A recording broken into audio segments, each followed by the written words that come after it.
Defensores Universidad Nacional de Jaén. En calidad de defensor universitario de nuestra UNJ, les doy la más cálida bienvenida a este evento, cumpliendo con nuestro plan de trabajo y con los objetivos que persigue la Defensoría Universitaria. Hemos tenido a bien coordinar dos conferencias magistrales referentes al tema de prevención del acoso y hostigamiento sexual universitario. El tema será abordado desde dos miradas. Una, desde los derechos humanos y la ética, que estará a cargo de la docente Elba Sisi Acevedo Rojas, docente de la Universidad Nacional de Ingeniería, y la otra será abordada desde el ordenamiento jurídico nacional e internacional y estará a cargo del doctor Jorge Adrián Zúñiga Escalante, de la UNSA de Arequipa. Cada ponente cuenta con un tiempo de 40 minutos para disertar su conferencia. En este instante voy a presentar a Elba Sisi Acevedo Rojas, a quien le doy la más cálida bienvenida. Nos conocimos en el último encuentro de la red de defensores universitarios que organizó la Universidad Nacional de Ingeniería en el 2019, si no recuerdo, el 14 o el 11 de marzo del 2019. Sisi Acevedo Rojas es licenciada en Filosofía y Tutoría de la Universidad Nacional Mayor de San Marcos, estudió Derecho, titulándose como abogada en la Universidad Federico Villarreal, es magíster en Derecho Bancario y Financiero en la Universidad Católica del Perú, egresada de la Maestría en Ciencias de la Educación con mención en Teorías y Gestión Educativa por la Universidad de Piura, UDEP. Ha desarrollado la investigación respecto a la violencia sexual universitaria, titulada Implementación y gestión de un programa de prevención del hostigamiento sexual en la Universidad Nacional de Ingeniería, la UNI. Es ponente nacional e internacional en temas relacionados con la violencia sexual universitaria. En la actualidad es docente de la Facultad de Ingeniería Mecánica de la UNI y ha sido incorporada recientemente al Instituto Latinoamericano del Ombudsman. Acaba de presentar su libro Hostigamiento Sexual Universitario, El espectador como agente de cambio. Un aplauso para ti, querida Sisi. Esta es la conferencia y puedes empezar cuando quieras. Muchas gracias, Nicanor. Ya nos conocimos antes, en Chiclayo, antes de la UNI. Ya tenemos cierto recorrido ahí. No sé si me permiten, me dan la opción de compartir, por favor. Sí, ahora le permito ser hospedador.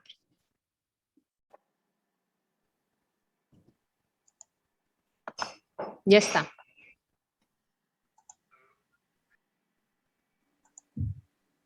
Ya. Más bien les agradezco la invitación, primero a Nicanor, a Wilmer, por esta deferencia que ha tenido hacia mí, y a nuestros escuchas, ¿no? Que tienen la amabilidad de querer conocer un poco más del tema. Y eso dice mucho también de la comunidad universitaria de la Universidad Nacional de Jaén. Muchísimas gracias. Voy a continuar con mi exposición. Voy a compartir pantalla.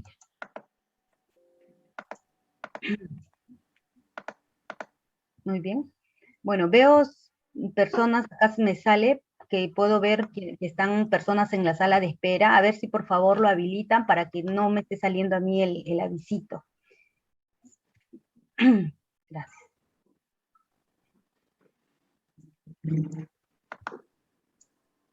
Bien. Bien. Vamos a empezar. En este caso, no sé si se ve bien ya mi PPT. Sí. Sí, se ve bien, sí. Muchísimas gracias. Entonces, he tratado de ponerle título a esta exposición como la importancia de visibilizar la problemática de hostigamiento y acoso sexual en el ámbito universitario. ¿Ya? La experiencia que tengo respecto a este tema es debido a las investigaciones que he venido realizando a lo largo de mi carrera o a lo largo de mi estadía en la Universidad Nacional de Ingeniería. Yo formo parte del cuerpo docente desde el año 2003, entonces tuve una preocupación respecto a los casos de hostigamiento y acoso sexual que se perpetraban dentro del campus. Pero no solamente lo he podido visibilizar ahí. Yo he sido estudiante de la Universidad Nacional Mayor de San Marcos, también de la Universidad Nacional Federico Villarreal, de la Pontificia Universidad Católica del Perú, y así en diferentes campus a nivel del país he podido visibilizar que esta problemática no es ajena a los campus universitarios y tampoco a la sociedad, ¿no? Porque sabemos que esto ocurre de gran medida en la sociedad y de alguna manera traspasa a nuestras universidades, casas de estudios, escuelas de educación básica, entre otros.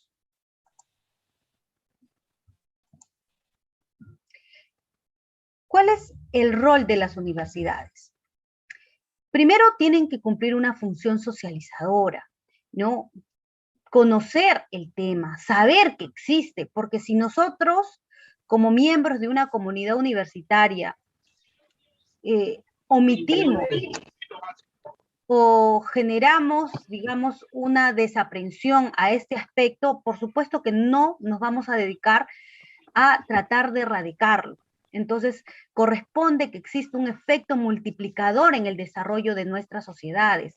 Es a partir de las universidades que salen los profesionales a diferentes partes, a diferentes ambientes de trabajo del país, porque la universidad no solamente es un centro de estudios, sino también es un lugar de trabajo.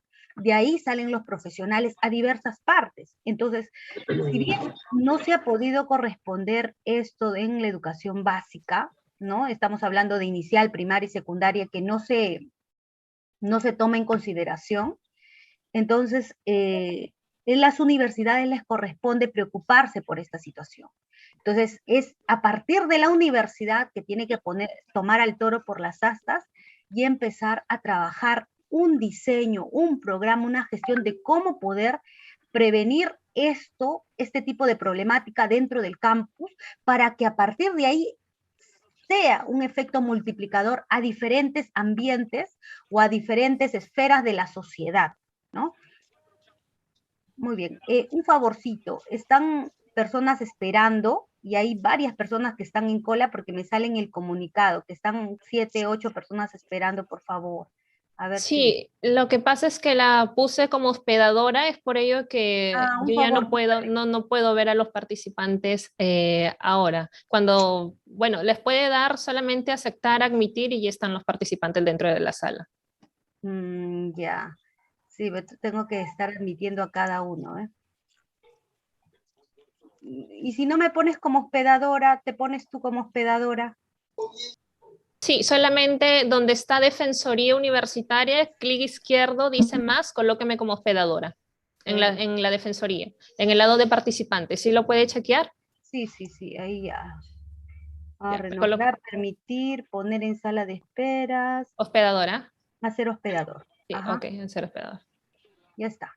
Ok, ya estoy como hospedadora. Continúa con el tema. Gracias.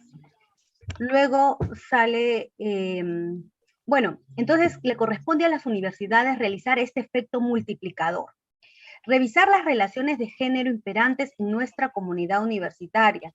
Si nosotros, bueno, si ustedes revisan simplemente a grosso modo y se dan cuenta cuántas mujeres tienen, digamos, cuántas mujeres han accedido al papel de rector, en este caso de rectora, a nivel nacional. De verdad que con los dedos de la mano nos sobra, ¿no? ¿Por qué? Porque en verdad no se ha visibilizado que la mujer también puede cumplir ese rol. Y encima en los cargos, también los cargos universitarios, las mujeres no tienen el fácil acceso para acceder a cargos de decana o cargos ya de representantes a nivel de universidad. La gran mayoría son hombres. Entonces todavía se sigue teniendo como género predominante el masculino, ¿no? Entonces, se debe ver este tema de procesos más democratizadores, en el sentido de que las mujeres también puedan acceder y puedan participar dentro de las elecciones representativas en la universidad. El respeto de los derechos humanos en hombres y mujeres, ese debe ser la pieza fundamental. no es lo mismo, por ejemplo, acceder a una universidad como mujer y más a carreras de ingeniería donde el sexo predominante es el masculino, y más si existen conductas sexistas por parte de los docentes, donde siguen señalando de que, ¿por qué estudias acá? Esto es para hombres, tú deberías estudiar carreras más cercanas a tu género, como enfermería, educación, ¿no? Entonces, eso es los comentarios que suelen hacer muchos docentes hacia las mujeres, o cuando empiezan a, por ejemplo, ¿no? Algunos dicen, uy, ¿hay alguna mujer? Uy, ya, si hay mujer, entonces no puedo hablar de esto, ¿no? Entonces, o haciendo ejemplos, digamos, igual peyorativos para las mujeres. Entonces genera un impacto de que muchas mujeres no estén o no postulen a carreras que supuestamente son de predominio masculino.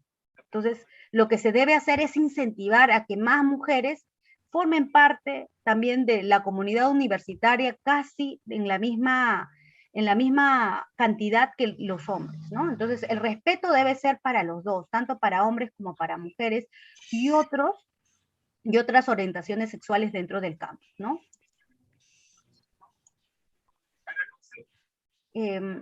Bien, acá podemos ver una encuesta nacional que salió en El Peruano, donde señala que en una investigación realizada en el 2019, el 3% de las estudiantes fueron víctimas de algún acto de hostigamiento. ¿Hay un micrófono prendido, por favor? Si lo puedes apagar, por favor. Según la encuesta nacional de estudiantes de educación superior universitaria realizada en el 2019, el 3% de las estudiantes fueron víctimas de algún acto de hostigamiento sexual. Sin embargo, solo el 12% de ese 3% denunció la agresión. Entonces, significa que 88% no denuncian los actos de agresión. De acuerdo con cifras de la Defensoría del Pueblo, esta investigación fue en el 2018, se presentaron 66 denuncias por hostigamiento sexual en universidades públicas y privadas, pero se instauraron 42 casos y solo 11 fueron sancionados, lo cual evidencia un problema en la atención a las denuncias. Esto es el común denominador en muchas de las universidades. En una investigación que sacó la Defensoría del Pueblo, una investigación realizada en el 2019, pero se publicó en el año 2020, señala que muchas universidades, tanto públicas como privadas, no atienden las denuncias de hostigamiento sexual.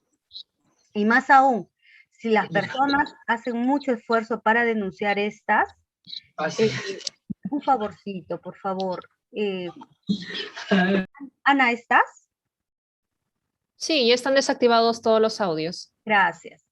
Entonces, lo que señaló que tanto universidades públicas como privadas, luego de haber recibido las denuncias, no atienden adecuadamente los casos. Es más, revictimiza a la persona que ha venido denunciando. Asimismo, generan actos dilatorios en el procedimiento para realizar una sanción al agresor. Por ejemplo, el primer paso que no realizan es separar al agresor o al supuesto agresor del proceso, mientras dure el proceso, no lo hacen, ¿no? El agresor, si es un alumno, sigue llevando clases, si es un docente, sigue dictando, ¿no? Entonces, generando así una mayor afección emocional a la víctima. Panorama de investigaciones y publicaciones. Es muy importante saber qué se sabe del hostigamiento y acoso sexual, qué se ha investigado, ¿no? Entonces, aquí les comento algunos antecedentes realizados a partir del siglo XX, donde los pioneros en este caso fue Canadá y Estados Unidos. Dentro de los campus universitarios se realizaron diferentes actos de hostigamiento sexual a las estudiantes. Se llegó en un momento a que ya los y las estudiantes, cansadas de tantas violaciones sexuales, o sea, y violaciones, en este caso a los derechos humanos, empezaron a hacer plantones dentro de la universidad. Diferentes tipos de violencia sexual, hostigamiento sexual, acoso sexual, sextorsión, entre otros tipos de violencia sexual. Entonces empezaron a realizar plantones. Cuando empezaron las protestas y las marchas, se dieron cuenta de que efectivamente las universidades no habían tomado ninguna medida adecuada para prevenir este tipo de violencia. Entonces, las estudiantes, en vista de que no tenían algunos resultados por parte de la universidad, empezaron a realizar demandas millonarias a las universidades por la vulneración a los derechos humanos y vulneración a las víctimas, ¿no? Cuando las universidades se dieron cuenta de que estaban perdiendo debido a las demandas, entonces ahí empezaron a tomar cartas en el asunto. Es más, las reguladoras, en ese caso, también empezaron a restringirles algunas propuestas económicas, algunos presupuestos, porque no estaban tomando cartas en el asunto respecto a este tema, ¿no? Entonces, empezaron las investigaciones en Canadá y en Estados Unidos respecto a actos de violencia sexual. En el siglo XXI, en España, también se realiza, igual que nosotros, ¿no?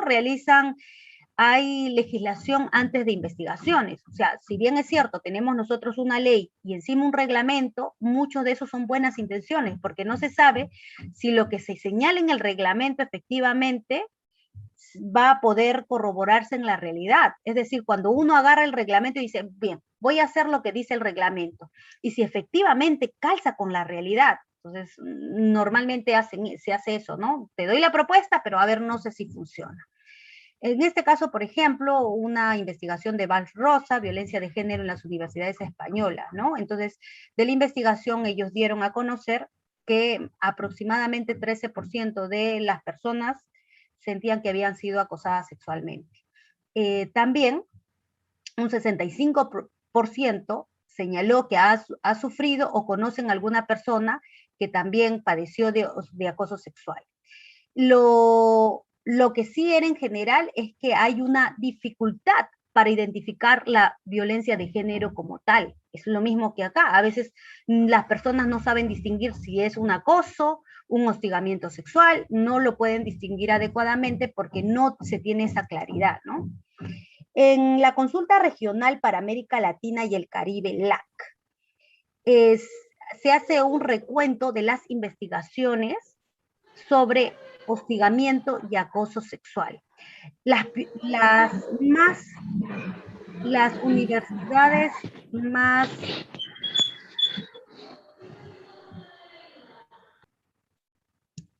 a ver si me escuchan, las universidades, digamos, con mucha más frecuencia en investigaciones son las universidades de Costa Rica. ¿Ya? De verdad que, es más, han sido las pioneras de América Latina, ¿no? Estas universidades, incluso cuando se implementó el primer programa para prevenir y erradicar la violencia sexual, sucedió en Costa Rica, a diferencia de América Latina, ¿no? Entonces acá empezamos con el año 2004, en Ecuador en el año 2010, que empezó a trabajar ya, empezó a visibilizar este tipo de violencia sexual, Argentina en el 2012, Colombia en el 2007, Brasil 2015, Chile 2015, y bueno, en el Perú tenemos todavía pocas investigaciones, pero ya se están visibilizando, ¿no? Entonces, ¿qué sucede en el Perú? En el año 2012 se realizó una investigación sobre hostigamiento sexual en mujeres y varones universitarios, un estudio exploratorio para ver la magnitud de violencia sexual, en este caso en las universidades de Lima.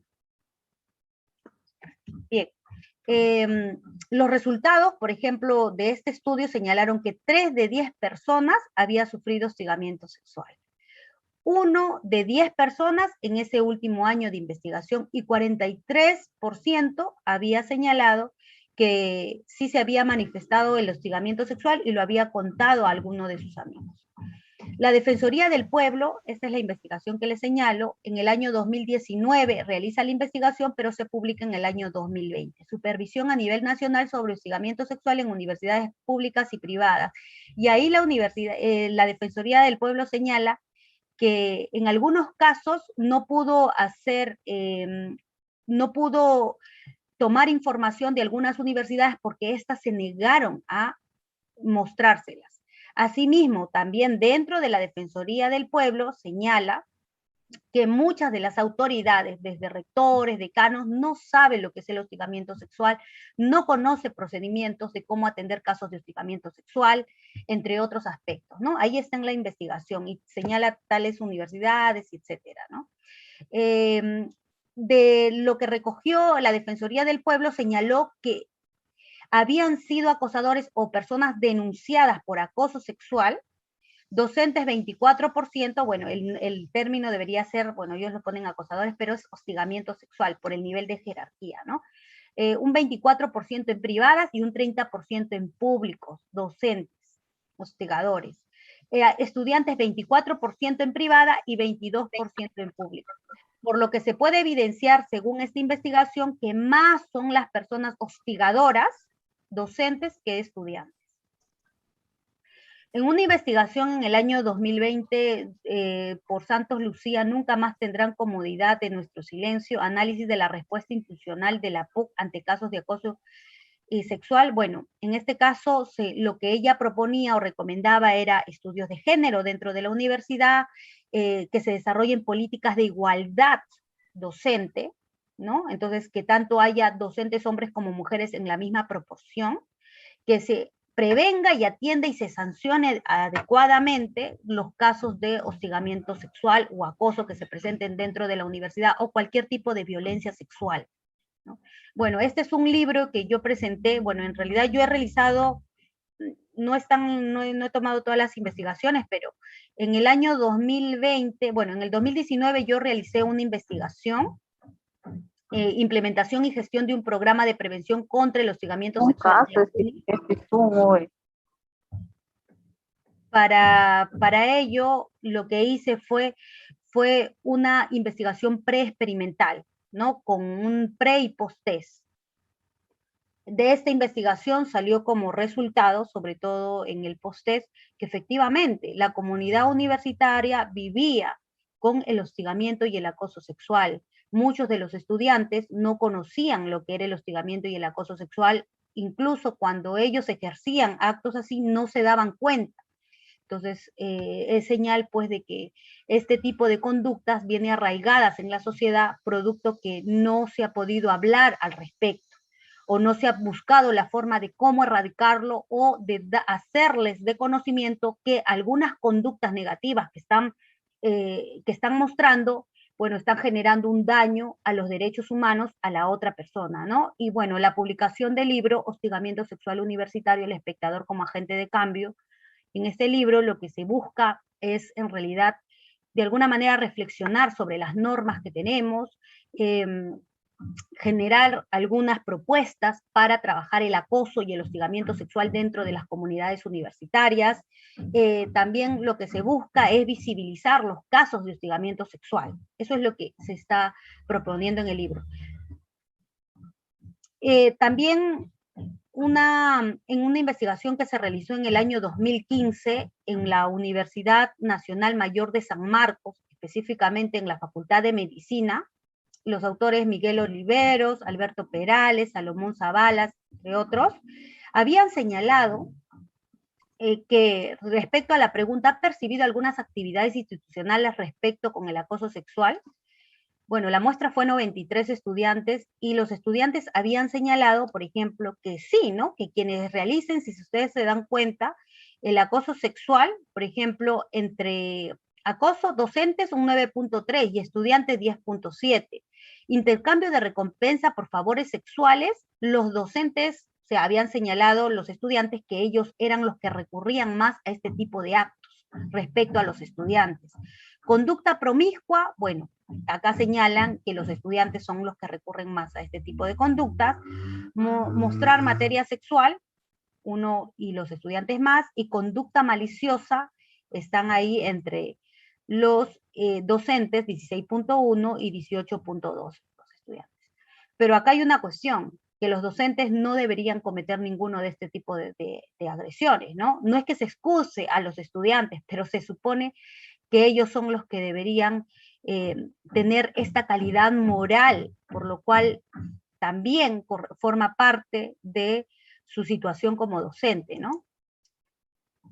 Otras convenciones internacionales de las cuales nosotros estamos comprometidos con ellas, el Perú lo está, es la Convención Interamericana para Prevenir y Sancionar y Erradicar la Violencia contra la Mujer, Belén do Pará, la Cuarta Conferencia Mundial sobre la Mujer realizada en Beijing, y la 11ª Conferencia Regional sobre la Mujer de América Latina y el Caribe, CEPAL. O sea, no le exime a las personas que están viendo los casos de derechos humanos, o los que estudian, o los estudiosos, o los que tratan de implementar o resguardar o proteger los derechos humanos dentro de un campus universitario, tomar en consideración estas convenciones internacionales, ¿no? En respeto o para tratar de visibilizar también la problemática, porque dentro de estas convenciones hay unas recomendaciones, hay unos objetivos que se deben cumplir en cada país. Pero estamos hablando del hostigamiento sexual, ¿no? ¿Pero qué es el hostigamiento sexual? Según la normativa, señala que es una forma de violencia que se configura a través de una conducta de naturaleza o connotación sexual o sexista no deseada por la persona contra la que se dirige. Esta conducta puede crear un ambiente intimidatorio, hostil o humillante, o afectar la actividad o situación laboral, docente, formativa o de cualquier otra índole de la víctima, aunque no necesariamente se requiere de dichas consecuencias. Lo que sí no pone, digamos, en consideración esta normativa, o no lo pone en énfasis, es una conducta que se ejerce desde una posición de poder. Es muy diferente al acoso sexual, que ya más adelante el siguiente ponente nos va a hablar al respecto, ¿no? En el hostigamiento sexual se evidencia una posición de poder respecto a la víctima. Y obviamente que esto no significa de que cualquier tipo de relación que exista entre un jefe y su subordinado sea hostigamiento sexual. La conducta tiene que ser rechazada por la otra persona, porque puede ser que efectivamente hay una relación amorosa, o la persona subordinada acepte la relación y esté feliz de tener la relación. Entonces ahí no se configuraría el hostigamiento sexual.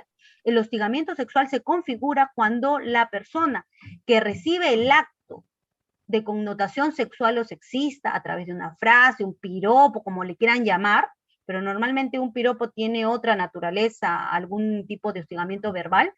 Entonces, si lo recibe de buena forma, no hay hostigamiento sexual, pero si no lo quiere aceptar, lo rechaza, o si el otro le pregunta, no sé, ¿quieres irte a un hotel conmigo? Y ella se queda callada. Aquí el silencio, la frase, no, el silencio otorga. No, acá el silencio no otorga. El silencio es señal de rechazo. La afirmación o el consentimiento tiene que ser totalmente claro en esta situación. Cuando una persona está caminando por la calle y una persona desconocida empieza a hacer referencias respecto al cuerpo, con conductas morbosas, mirada lasciva, a veces la mujer o el hombre que esté recibiendo este tipo de frases pasa de largo. Dice, ya, no me quiero molestar ni nada, pasa de largo, y no significa que esté aceptando este tipo de hostigamiento, de violencia sexual. No significa eso. Entonces acá, las personas que guardan silencio no significa que estén mostrando su avenencia respecto a este tipo de situación. ¿Cuáles son los agentes del hostigamiento sexual? La normativa señala, pues, que el hostigado o hostigada, y el hostigador y el hostigadora, ¿no? Estos son los agentes de hostigamiento sexual. La persona que agrede y la víctima. Sin embargo, no toma en cuenta un factor muy importante, y la propuesta que yo les estoy trayendo es acerca del espectador o espectadora, o la testigo, ¿no? O el testigo. Persona que normalmente observa un acto de violencia sexual que puede o no intervenir a favor de la víctima. Esto sucede comúnmente en los casos de bullying, ¿no? Ustedes han visto que cuando existe un agresor, se empieza con las burlas, con las agresiones físicas hacia una víctima. Existen muchas personas alrededor que están viendo el acto y aplauden, se ríen o no hacen nada, y el agresor siente que están reforzando su conducta, por eso es que lo vuelve a hacer. Pero ¿qué pasaría si el testigo o la testigo rechaza esa conducta? O se molesta al ver y le dice, ¿por qué agredes? Simplemente ese hecho, ¿por qué la agredes? ¿Por qué agredes a esta persona? ¿Por qué le dices eso? O no se ríe, o simplemente muestran una actitud de rechazo. El agresor lo pensará muchas veces para volver a cometer, porque sabe que su conducta no está siendo aprobada. En cambio, cuando siente un refuerzo, lo va a seguir haciendo. Cuando nosotros vemos a una persona en la calle que le está señalando algún tipo de frases con connotación sexual a otra persona y nosotros pasamos, bueno, como no es conmigo, simplemente pasamos de largo. Entonces, el agresor no siente que nadie esté cuestionando o que alguien esté cuestionando su conducta. Por eso lo va a seguir haciendo. ¿Y por qué importa el espectador? En la investigación que les había comentado que se realizó en el 2019, las víctimas, por ejemplo, hombres, señalaron haber sido un 27.5%. La víctima mujer, 31% de actos de conducta de agresiones sexuales. Y en espectadores, los hombres señalaron haber sido un 92.5%, señalaron haber presenciado actos de violencia sexual dentro de la comunidad. Y las mujeres un 73.3%.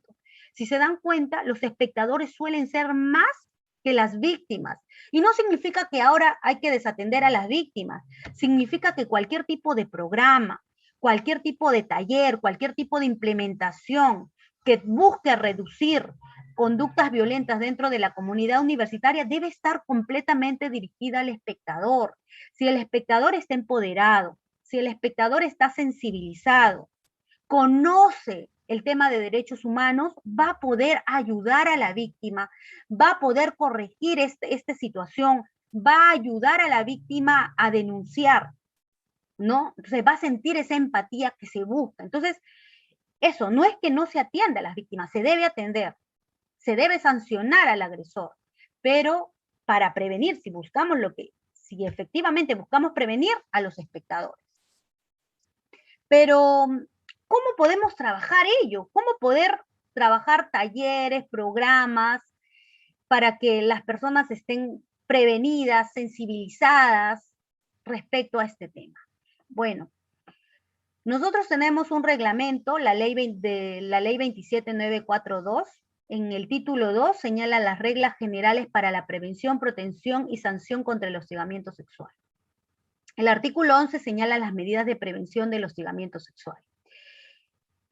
La normativa señala mínimo una capacitación en materia de hostigamiento sexual, anual, para la relación laboral, educativa, formativa, etcétera. Una. Y también señala que debe haber como mínimo una capacitación anual especializada para el área de recursos humanos, etcétera, respecto al mismo tema. Entonces, nosotros sabemos que la gran mayoría, o en la gran mayoría de universidades, dicen, bueno, mínimo 1, yo cumplo mínimo 1, ya le doy el check para que el Ministerio de la Mujer, el Ministerio de Educación, SUNEDU, sepa que he capacitado, he cumplido. Nosotros, trabajando el programa, trabajamos 5 semanas. Fue un programa a corto plazo, 5 semanas completas. Donde trabajábamos talleres, sociodramas, ponencias, entre otros, reforzábamos por WhatsApp, entre otros. El tema es que trabajamos 5 semanas completas.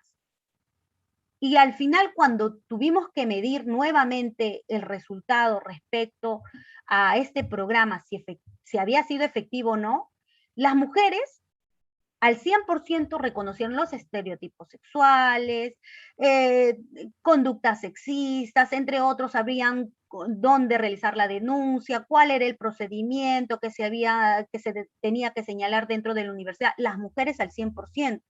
En cambio, los hombres, si en el pretest, por ejemplo, de conocer, digamos, sobre estereotipos sexuales, si reconocían actos de hostigamiento sexual, acoso, entre otros, supongamos que el resultado haya sido un 20%, ya, con el post-test un 35-40%. Eso significaba que a los hombres les cuesta mucho más y que les hace falta más de 5 semanas para que ellos puedan estar efectivamente sensibilizados, ¿no? Porque parece que en este caso las conductas machistas es más predominante en ellos.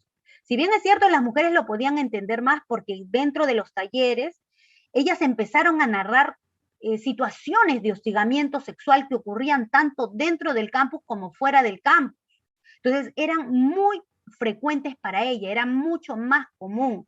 Incluso los hombres, ¿no? Habían situaciones donde ellos no reconocían haber sido hostigados sexualmente. Por ejemplo, pusimos en un taller donde teníamos un actor y una actriz, donde primero el actor le empezaba a tocar los hombros, el cuerpo, mientras conversaban, ¿no? Hacían un diálogo y conversaban, y el actor le tocaba algunas partes del cuerpo a la actriz. Entonces luego le preguntamos, ¿hay o no hostigamiento táctil? Sí, dijeron todos, sí, eso es hostigamiento. Y ahora hicimos a la inversa, donde empezaban una conversación entre amigos y la mujer empieza a tocarle los hombros, la espalda, etcétera, donde se notaba que había un poco de incomodidad del actor, ¿no? Entonces dijeron, ¿hay hostigamiento ahí? No. Entonces le preguntamos a los hombres, ¿por qué no hay hostigamiento? Es que somos hombres, pues. Si una mujer nos está tocando y nosotros le decimos que no, nos van a decir que somos maricones. Eso era el común, ¿no? Entonces, muchos de los hombres, si sienten que hay una persona, pese a que no les gusta que le esté tocando, se callan. Si sienten que han sido hostigados sexualmente o acosados por otro, no denuncian. Y eso es así, eso es por estas conductas más arraigadas que tienen ellos respecto a las mujeres. Entonces, nos damos cuenta que con una capacitación sexual no se logra, ni siquiera con programas a corto plazo. En realidad se requieren programas a largo plazo si es que en verdad se busca erradicar o reducir conductas violentas dentro de la universidad. Estas son modalidades de hostigamiento sexual que ocurren dentro de una universidad, ¿no? Como, por ejemplo, el hostigamiento verbal entre hombres y mujeres, ¿no? Acá se borró la H y la M, ya. Primero es hombres y mujeres, ya. Hay mucho hostigamiento verbal para hombres también, no solamente para las mujeres, para hombres y mujeres. El hostigamiento visual es más para mujeres, mucho más. Un 73.3% señaló haber sido hostigada sexualmente, de forma visual. Es más, hay denuncias de muchos estudiantes que, por ejemplo, no quieren pasar por algunas facultades de ingeniería porque sienten que no tienen ningún reparo en mirarlas de manera lasciva a los estudiantes, ¿no? Hostigamiento táctil, luego de eso los hombres señalaron un 45%, haber sido hostigados no solamente dentro de la universidad, sino también fuera, incluso en el transporte público, ¿no? También que es el común para ellos, nos señala. Informático, las mujeres, y ahora en el tiempo de pandemia, las denuncias por hostigamiento sexual informático han subido.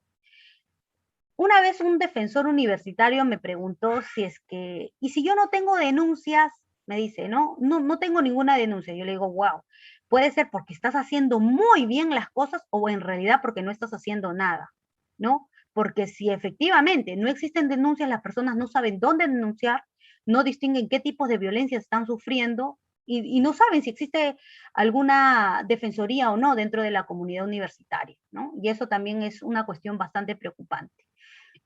Las propuestas. Propuesta indecente a cambio de algo, que ¿no? es lo más común y más difícil también de demostrar. En el caso de hombres, un 10% había señalado, en el caso de mujeres, un 13.3%. Por ejemplo, este es un caso que me contó una defensora del Salvador, no de Villa El Salvador, sino del Salvador. Cuando, por ejemplo, como sabemos, los hombres no denuncian actos de hostigamiento sexual, pero justo un profesor que estaba en clase comparte su pantalla y no se percató que su chat se había compartido. Entonces, ahí él estaba diciendo a un alumno que si quería subirse de nota, tal, el hotel de tal frente, que esto, que el otro, tal, lo estaba citando para un hotel. Y el estudiante nunca había denunciado, pero como eso se pudo evidenciar ya en el chat, claramente, entonces ya la Defensoría de El Salvador pudo tomar las acciones pertinentes y poder expulsar al profesor de su aula de clases, ¿no? Entonces, la propuesta indecente es una situación a veces difícil de demostrar y las situaciones donde se han podido realizar, por ejemplo, en el año 2017 se expulsó a un profesor de la UNI por este tipo de conductas. El profesor hostigaba a 8 estudiantes, la mayoría eran delegadas de su salón de clase. Y el profesor les decía, ¿no? Que debido a que ellas eran sus delegadas, les quería invitar a tal lugar, etcétera, ¿no? En todo era por medio del chat, verbal, pero los medios probatorios que se tuvieron fue a partir de las redes sociales, ¿no? Que se presentaron. Retos y posibles rutas a construir un espacio sin acoso es una decisión nuestra. Creo que me estoy pasando de tiempo. Voy a tratar de irlo más rápido. Discusión actual. Bueno, de la regulación desde las autoridades a la movilización de estudiantes, ¿no? Entonces, es cierto, o sea, el punitivismo, la sanción administrativa no es suficiente, ¿no? Entonces, lo que se busca en realidad es que, perdón, lo que se busca es que no solamente cuando tienen una denuncia y existe un agresor, efectivamente necesita la separación mientras duren las investigaciones, pero no es suficiente con la sanción. Y más aún en los casos de hostigamiento sexual, la sanción es administrativa. La máxima sanción sabemos nosotros que es la expulsión de la universidad, pero eso significa que el profesor o el alumno que ha sido agresor de hostigamiento o acoso sexual ya no lo vuelva a hacer. Normalmente los profesores saltan de una universidad a otra. Entonces, ¿cómo se puede hacer? Entonces, ahí está el tema de la resocialización, cómo poder trabajar también con los agresores. Entonces, yo creo que ahí le compete a la universidad tomar los mecanismos necesarios para que esto no vuelva a pasar o no se vuelva a reincidir en todo caso. El hostigamiento o acoso sexual como una manifestación de la violencia basada en género. Ya lo hemos señalado, ¿no? Efectivamente, ¿por qué yo te vulnero? ¿Por qué yo te acoso? ¿Por qué yo te hostigo? Yo no debería decirte nada, ¿no? Incluso cuando salieron algunas normativas respecto al tema de acoso o hostigamiento sexual, muchos de los congresistas señalaron que ahora ya no se le va a poder decir a nada a las mujeres. Es que no se le debe decir nada. Salúdale por su nombre, que es lo más adecuado. ¿Por qué se tendría que decir algo? Entonces, normalmente ese es el común denominador. Las mayores denuncias, si bien es cierto, son realizadas por mujeres, pero eso no significa que los hombres no padezcan de hostigamiento o acoso sexual. Por lo tanto, es muy importante que se estudie o que se trabaje el tema de derechos humanos dentro de la comunidad universitaria. La comunidad universitaria, estudiantes, autoridades, personal administrativo, personal de empresas, contratistas, etcétera, deben conocer cuál es la forma de conducirse dentro de la universidad. Estamos hablando dentro de la universidad. Nosotros sabemos que existen empresas, existen se alquilan algunos locales, kioscos, qué sé yo. Ellos también necesitan conocer de esta normativa, necesitan también estar sensibilizados con la finalidad de que no se cometan actos de hostigamiento sexual. Por ejemplo, cuando a veces se construían algunas de las facultades, las estudiantes señalaban que los albañiles o quienes construían las estaban acosando, ¿no? Entonces, le silbaban o le decían frases. Entonces, ahí hay una situación donde la universidad tiene que intervenir, sobre todo con terceros, ¿no? Si bien no forman parte de la comunidad universitaria, pero ellos también tienen que saber esa normativa de cómo conducirse dentro de la universidad, ¿no? Entonces, el ámbito es tanto dentro o fuera del campus, no porque ya el alumno, el docente o el administrativo sale del campus ya deja ser parte de la comunidad universitaria, también es una especie de extensión de cómo se conduce la universidad. Entonces, nosotros hemos sabido que han habido incluso actos de violaciones sexuales fuera de la universidad entre estudiantes de la universidad y nosotros no podemos voltearnos, bueno, eso sucedió afuera o ya le compete a otra instancia, nosotros no somos ajenos, no. Si bien es cierto, puede ir por la vía penal, pero también le corresponde a la universidad manifestarse respecto a este tipo de actos. Y bueno, yo les agradezco mucho que me hayan escuchado y a ver, los invito, si en algún momento pueden encontrar este libro, ¿no? Entonces, Hostigamiento Sexual Universitario, ahí están las editoriales y bueno, muchas gracias por su tiempo. Te agradezco mucho, Sisi, de verdad que fenomenal tu tu experiencia, fenomenal tu investigación. Yo animo a los colegas que hagan 1000 preguntas, 1000 comentarios. Vamos a exprimir a Sisi. ¿De acuerdo, Sisi? Puede ser al final con Jorge, luego también quiero escucharlo a Jorge y ya, a los dos nos preguntas. Correcto. ¿Estás, Jorge? Jorge, ¿estás en sala? Claro que sí, estamos aquí, mi estimado Nicanor. Muy buenas tardes Perfecto. con todos y todas los presentes. Muchas gracias, Jorge. Yo pido a nuestro técnico de la Defensoría, al magíster Wilmer Fernández, por favor, que presente al doctor Jorge Zúñiga Escalante. Sin antes, en este intermedio yo quisiera presentar a a la licenciada Ana Lucía. ¿Estás por ahí, Ana Lucía? Por favor, ponte a la cámara, Sí, por favor, Ana sigo Lucía. sigo aquí, Nicanor. ¿Cómo Ok, están Ana todos? Lucía. Buenas tardes con todos nuevamente. Sí, Ana Lucía es nuestra voluntaria de la Defensoría Universitaria, egresada de la Universidad de Piura, periodista o licenciada en Ciencias de la Comunicación y experta en marketing. Está haciendo voluntariado con nosotros de medio año, a ver si se queda en nuestra universidad. Ojalá te animes. Ana Lucía, gracias, bienvenida a la universidad. Quisiera Gracias. presentarte para que te conozcan todos los colegas de nuestra universidad, docentes hombres y docentes mujeres.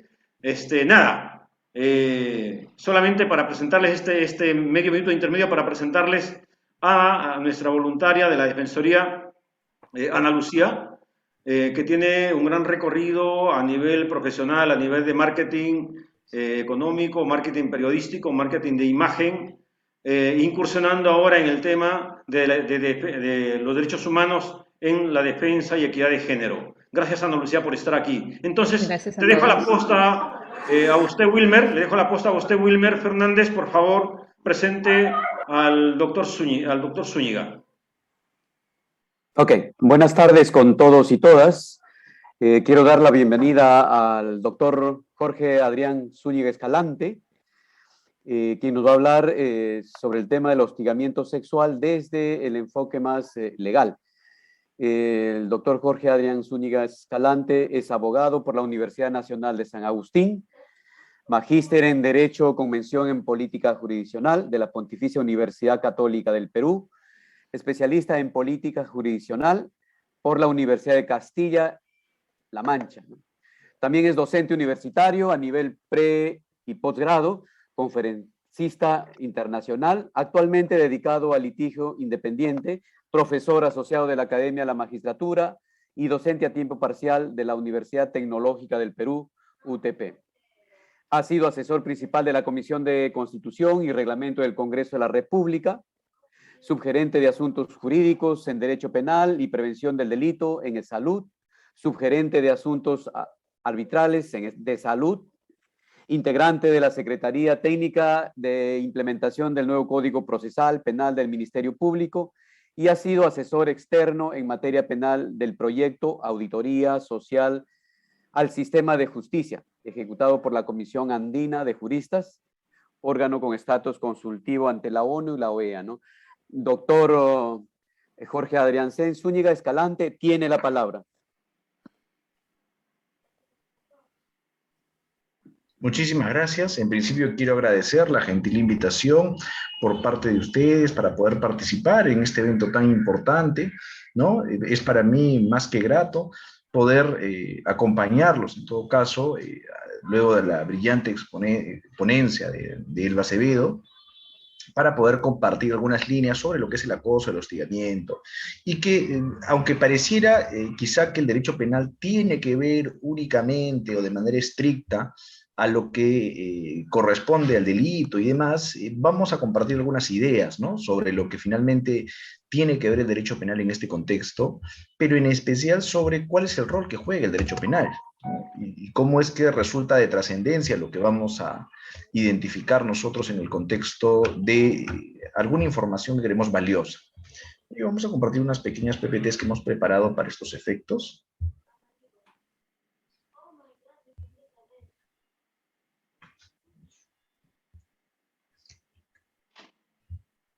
Vamos a ver aquí.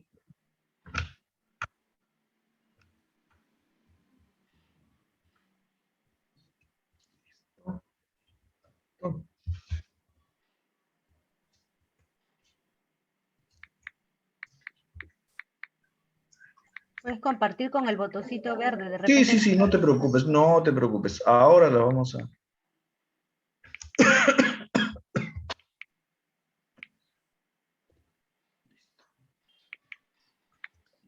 Ahora sí. Sino que quería ampliar las diapositivas. Y acá estamos. Sí, lo que pasa es que no tengo habilitada la opción de compartir pantalla. Si alguien me pudiera ayudar con ello. Sí, permítame, yo lo coloco como anfitrión. Uh-huh.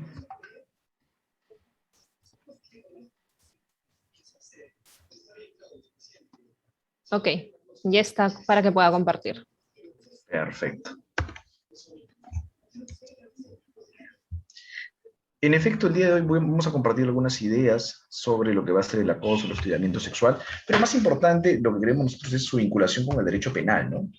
Esta vinculación con el derecho penal parte de la premisa de entender cómo es que se esquematiza el derecho penal y el poder penal. Muchas personas vinculan directamente que el derecho penal va a guardar relación única y estrictamente con lo que va a ser la sanción, pero esto obedece a tratar de moldear algunos comportamientos, y es donde surge el concepto de control social. Cuando hablamos nosotros del control social, vamos a advertir que se trata de una serie de mecanismos a través de los cuales vamos a tratar de garantizar la convivencia armónica, ¿no?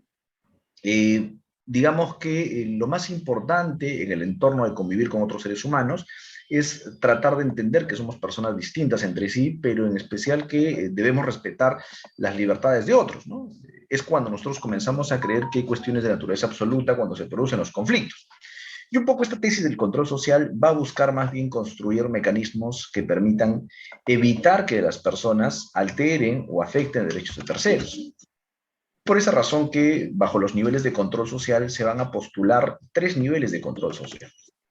Estos 3 niveles de control social tienen mucho que ver con lo que planteaba Elba al inicio de la exposición, ¿no? Y que venía departiendo con ustedes. Y es justamente a la importancia de ver cuándo llegamos al derecho penal y finalmente qué debemos hacer para no llegar al derecho penal. Y es que estos niveles parten de alguna serie de controles que tienen que darse. Y el primero es un nivel de control social primario, es un nivel de control no formal. Es un espacio que se va a generar, como veremos en algún momento más, en espacios no formales, familia, amigos, etc. Y de ahí vamos a encontrar el control social secundario, que es el que apunta un poco Elba, y finalmente el control social terciario, que es el que involucra el derecho penal, ¿no? Y es que la lógica y el esquema que tenemos nosotros como educadores obedece justamente a estos sistemas de control social primario. Y el control social primario dice, oye, hay espacios de naturaleza informal donde las personas se van a autorregular. La familia, el colegio, la iglesia, ¿no? O sea, nadie se iría en tanga a una misa, ¿no es cierto? O nadie se pondría a fumar un cigarro en la mitad de una clase. Y no porque necesariamente hay una norma expresa que lo prohíba, sino porque son normas de convivencia social esgrimidas y donde probablemente si es que yo las vulnero, voy a tener una sanción moral de ese tipo. Una sanción que me digan, oye, señor, sálgase usted de la iglesia. O sea, nadie se imaginaría una pareja de enamorados besándose en la iglesia. Y no porque vayan a ser sancionados, no porque vayan a ser multados, sino porque hay unas normas sociales que se regulan bajo determinadas costumbres. Claro, en el camino del tiempo estas costumbres se van modificando, van tomando ciertos matices, pero finalmente su estructura, su esencia se mantiene. Y es donde justamente surge la importancia de la familia, ¿no es cierto?, como núcleo central de la sociedad, porque es el primer espacio, el espacio primigenio donde se va a generar la educación y el respeto hacia otras personas. Y claro, cuando se quiebran estas reglas de carácter no formal, hay sanciones también, ¿no? Si es en el entorno del hogar, hay un papá, una mamá, un abuelo, alguien que está a cargo, que asume la autoridad y decide castigar. No ves televisión, no sales, no usas el celular, yo qué sé, ¿no? Y hay sanciones que son impuestas. Lo propio pasa en la universidad. Tengo un compañero que es muy faltoso, lo aíslo, ¿no? Y finalmente estos mecanismos van a ser mecanismos naturales de regulación social. Pero sucede que con regularidad, por la precariedad de N factores, la precariedad de la construcción familiar, la precariedad educativa, entre otros factores, van a generar que no interioricen algunos sujetos estos sistemas de control primario. Y entonces surge el control formal en principio con el control social secundario, con lo que va a ser el derecho civil y el derecho administrativo. Y entonces, si yo en mi casa no aprendí que si me presto algo lo tengo que devolver, entonces el control social secundario me dirá que el derecho civil de obligaciones dice que si te prestas algo tienes la obligación de devolverlo, que si te prestan dinero tienes la obligación de pagar más intereses. Pero también me dirá que si yo no aprendí que no debo botar basura a la calle, el derecho administrativo me dirá que si boto basura a la calle, entonces yo debo recibir una multa, a pesar que no debo hacerlo, ¿cierto? Y son mecanismos para que yo, cuando fracasó el sistema de control primario, yo pueda moldear las conductas, controlar socialmente estas conductas y evitar que éstas puedan alcanzar a un nivel superior, más agresivo, más invasivo con respecto a las personas.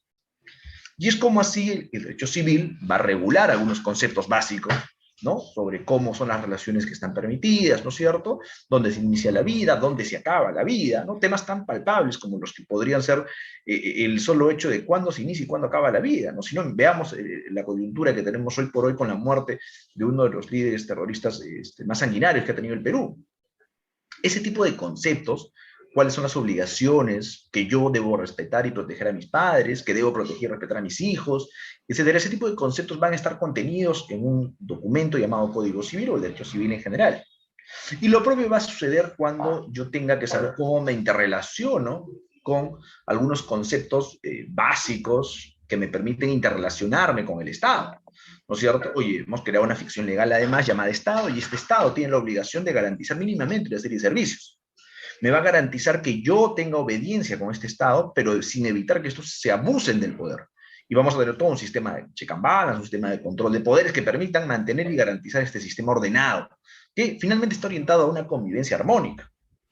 Y es aquí justamente donde juega el rol. O sea, inicialmente debimos aprender no al acoso, ¿no es cierto? No estigmatizar, no aprovechar nuestra condición en el marco del enfoque primario. Pero cuando fracasó nuestra interrelación con el resto va a tener que estar aquí, en el derecho administrativo, desde la perspectiva sancionadora, como la que postula más o menos Elba, o en el derecho civil, desde la perspectiva que puede materializar una serie de obligaciones que yo tengo como consecuencia de una relación contractual. Entonces, aquí es donde debería quedarse. Porque de no quedarse aquí, vamos a tener que pasar al siguiente nivel, que es el control social terciario. Y en el control social terciario nosotros vamos a advertir más bien que se trata de un nivel de criminalización, donde ya el Estado ha dicho, por un si acaso, esto es el catálogo, el listado criminal, el listado de personas que cuando someten estas conductas se vuelven delincuentes o criminales. Y es el derecho penal.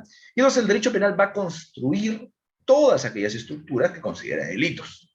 Y entonces, el derecho penal como concepto ha tenido siempre el problema, y eso es algo que las personas del común denominador, no abogadas, no personas vinculadas con el derecho penal, muchas veces les cuesta entender, es un derecho que funciona ex post.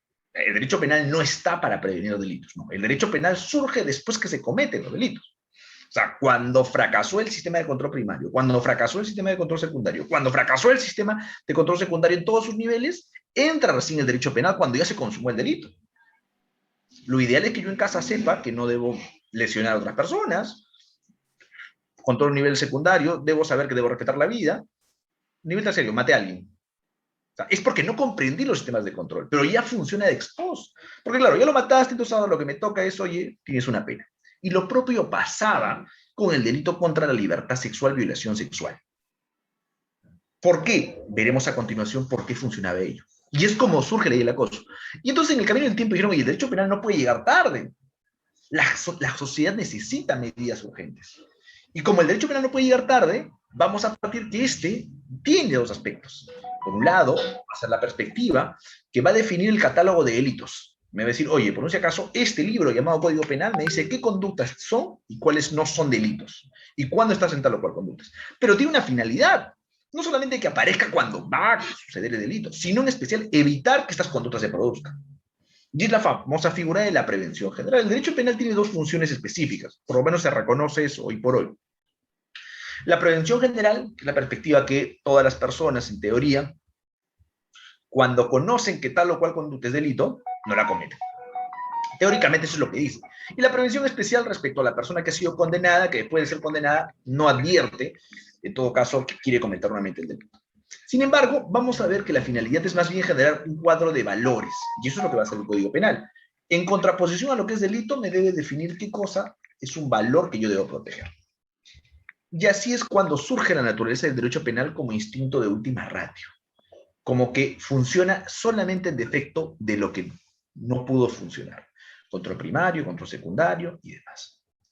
Y entonces, reitero, esto va a ir aterrizando. Hasta aquí el acoso no siquiera pintaba, porque el acoso es una medida previa a la violación sexual.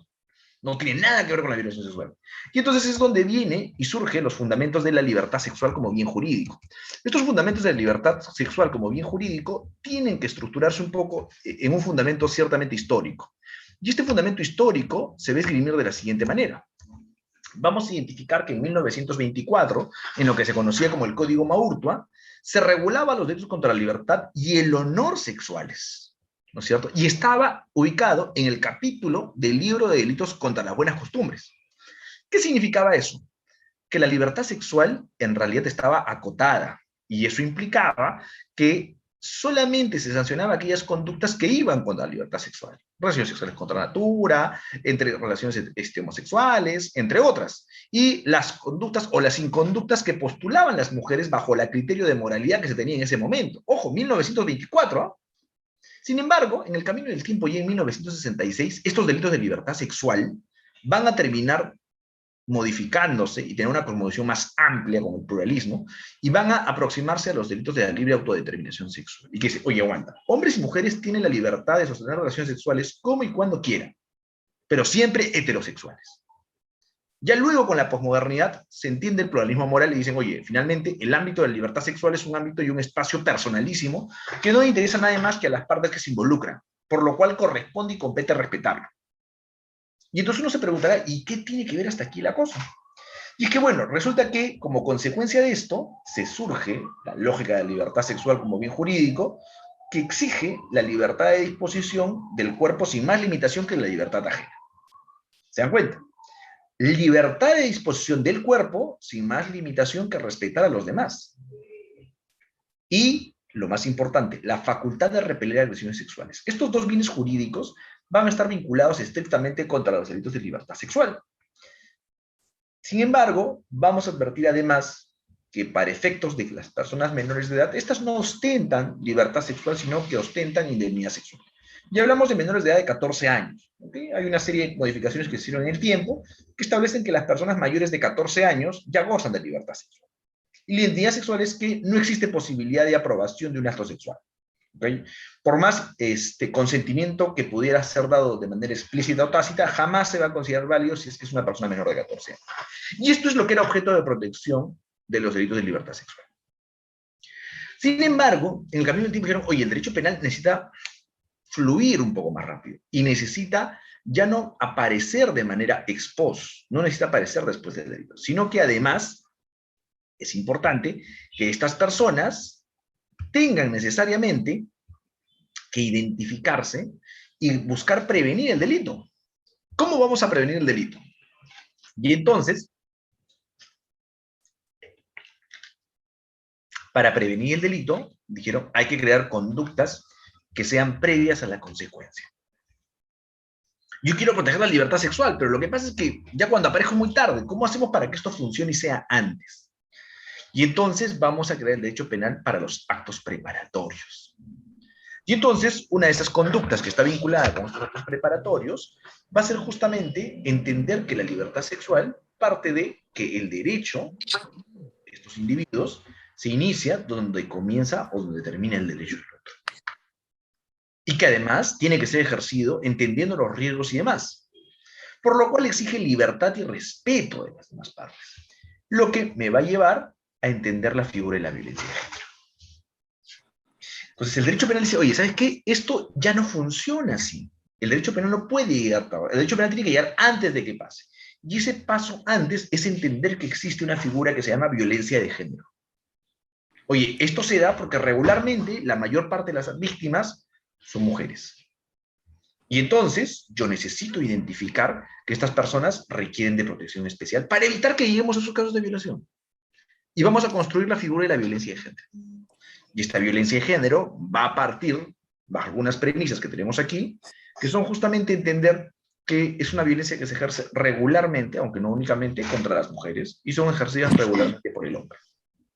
Y esto obedece a discriminación de carácter intemporal que viene en la práctica habitual del tiempo. O sea, no es que a alguien se le ocurra de la noche a la mañana, sino que esto viene en el decurso del tiempo instaurado por una cierta educación machista, formalizada y demás, que no entiende algunos cánones de lo que se llaman las nuevas masculinidades. Una situación de desigualdad, ¿no es cierto?, que se va a generar justamente a la luz de presumir o asumir o partir de la premisa falsa, equivocada, de que el hombre puede estar superior sobre la mujer, generando relaciones de poder, como la que se genera entre profesor y alumno o alumna. Y entonces, en ese tipo de relaciones de poder es donde se va a estructurar justamente la violencia contra la mujer. Y entonces el derecho penal dice, oye, una vez que yo he conceptualizado que esto es violencia de género, yo necesito calificar estas conductas como delictivas. Porque si es que hemos llegado a esta conducta que está institucionalizada por el fracaso de los sistemas anteriores, del control primario, el control secundario, entonces yo tengo que buscar una forma de punibilizarla. Y entonces, con la ley 3364 se da un enfoque especial, ¿no es cierto?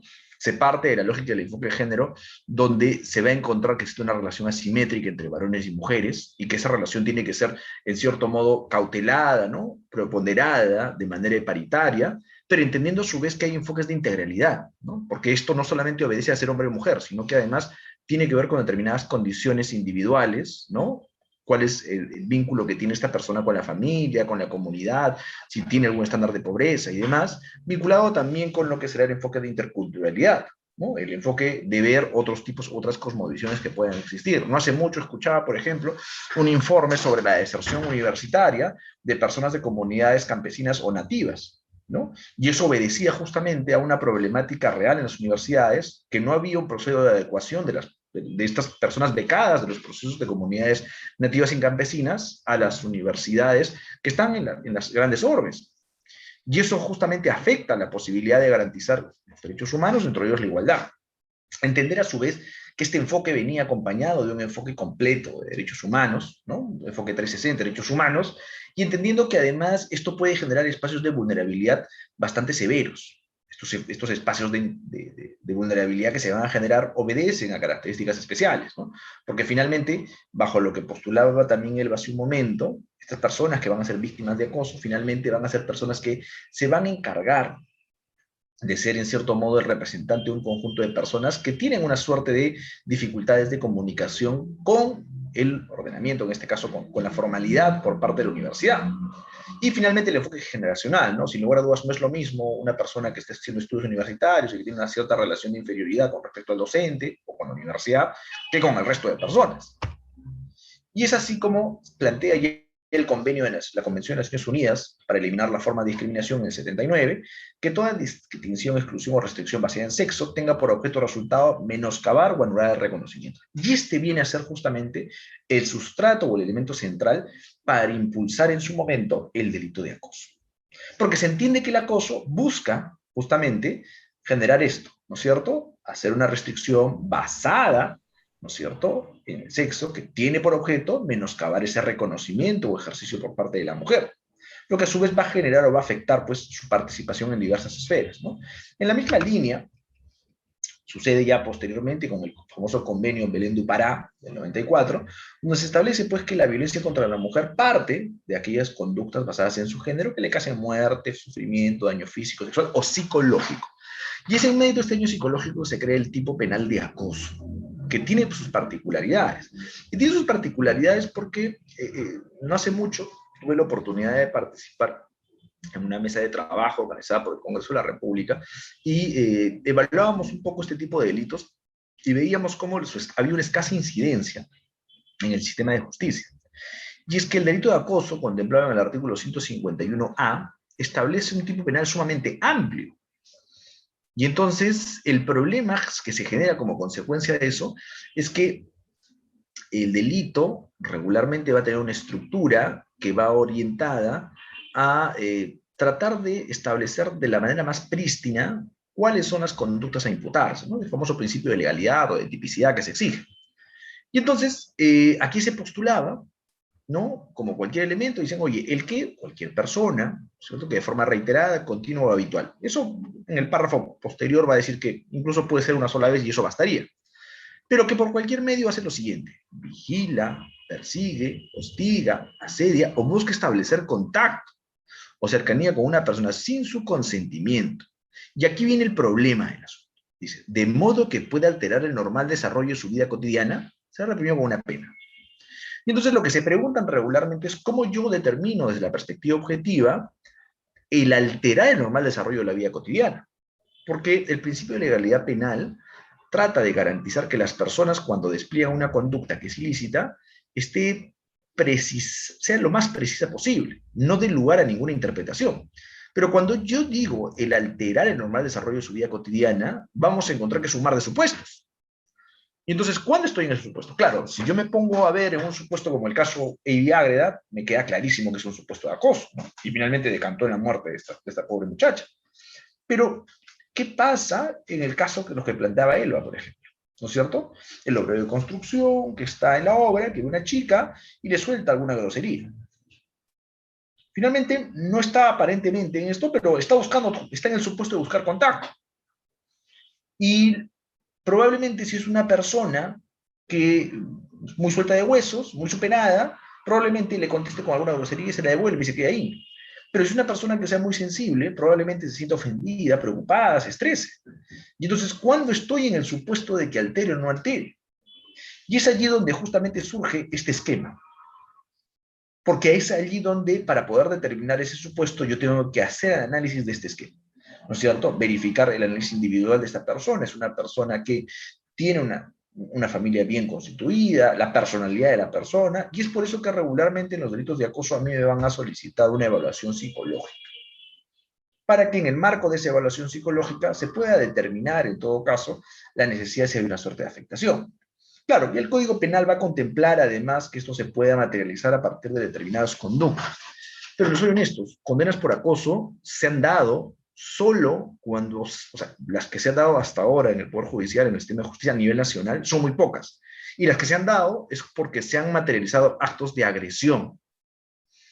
Cuando se han materializado actos donde hay conductas efectivas, donde no hay una situación psicológica. O sea, no un caso de un piropo, no el caso de una persona que le lanzó alguna ofensa. No llega a eso. Porque la línea entre el acoso y los delitos contra el honor es muy delgada, ¿no?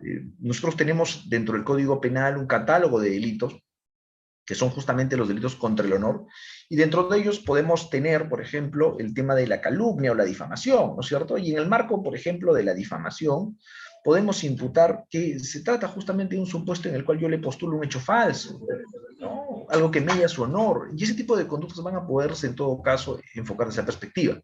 Pero el acoso ha sido orientado, reitero, más allá de un delito per se, de tener una eficiencia real, creo yo que ha sido construido desde la perspectiva de la prevención. Sí, ahí había una moto. Para poder entender que se trata, indefectiblemente, de un supuesto de delitos, para que la gente lo vea en el código y cumpla únicamente la función de prevención general. Porque en la vida práctica es muy poco probable que nosotros podamos identificar a alguien que sea sancionado por el delito de acoso. Entonces, yo creo que lo más importante en este contexto va a ser que nosotros podamos determinar siempre que, primero, que lo ideal es que nosotros nos quedemos en el sistema de prevención, en el sistema de control primario, o en el sistema de control secundario, en el peor de los casos. Pero cuando el sistema de control primario fracasa, y fracasa después el sistema de control secundario, el derecho penal no puede asumir este tipo de conducta. Y no puede por cuestiones materiales, ¿no? O sea, finalmente hoy por hoy las fiscalías especializadas en este tipo de delitos son fiscalías que están sobrebordadas, son fiscalías que están sobrecargadas de casos, y eso genera no solamente que ellos tengan mucho trabajo, sino genera la ineficiencia del sistema de justicia, ¿no? No es lo mismo, quienes estamos aquí como docentes, no es lo mismo dictar clases para 20 alumnos que dictar clases para 100, 200 alumnos en un solo salón. Lo propio pasa con un fiscal que tiene una proyección de carga de 100, 150 casos al año, que de la noche a la mañana tenga 500, 600 casos, eso convierte en inmanejable dicha carga. Y eso genera que situaciones en las cuales se va a producir supuestos de acoso y que pueda generar la eventualidad de poder postular más bien una suerte de posible delito más adelante, va a generar en todo caso un impacto negativo. Entonces, yo creo que la importancia de asumir medidas como las que postula Elba hace unos minutos, creo que va orientado a ello, va orientado a no tener que llegar a este tipo de supuestos. Ahora, este tipo de supuestos yo creo que tienen enmarcado o tienen en todo caso un especial énfasis que debiera orientarse en las etapas previas, ¿no? Es por eso que cuando nosotros entendemos muchas veces que el derecho penal es de última ratio, hace referencia justamente a eso, a que no deberíamos solucionar conductas como estas, que deberían acotarse en otros espacios. Claro, cuando ya hemos encontrado de manera desmedida que estas no tienen una solución, aparecen medidas eficientistas, ¿no? Porque finalmente desde el punto de vista del derecho penal, esto es una de las medidas que se conoce como parte del populismo penal, porque más allá que el delito de acoso sea una conducta altamente reprochable, en la práctica no es un delito que podamos nosotros identificar con claridad o que podamos en todo caso sancionar directamente cuando, como reitero, no hay forma de probar algunos elementos de tipo. Yo quiero culminar mi exposición agradeciendo una vez más la gentil invitación por parte de la universidad, por parte de ELBA, y yo quedo a disposición de cualquier pregunta, duda o comentario que hubiera al respecto. Muy bien, doctor, agradecerle. Entonces, quedamos para la ronda de preguntas. Nicanor.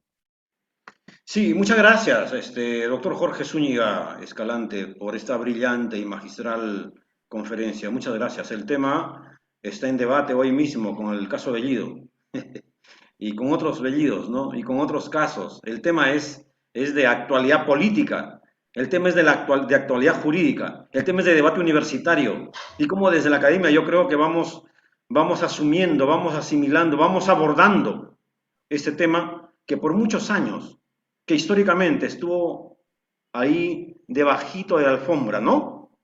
Ahí en silencio. Es con la nueva ley universitaria del 2014, ¿verdad? Que se crean las defensorías universitarias y entonces es como que si se destapara la caja de Pandora, dicen, ¿no? Y saltan un montón de casos, un montón de cosas, un montón de hechos, ¿no? He visto las marchas en la Católica, de alumnas, de víctimas, ¿no? En ese aspecto, y ante las dos ponencias brillantes, tanto de Elba Sisi Acevedo como de Jorge Zúñiga Escalante, disculpen que les trate de manera horizontal y de tú, yo animo a los colegas, a los docentes y a quienes estén en sala, por favor, a hacer todas las preguntas que ustedes tengan a bien.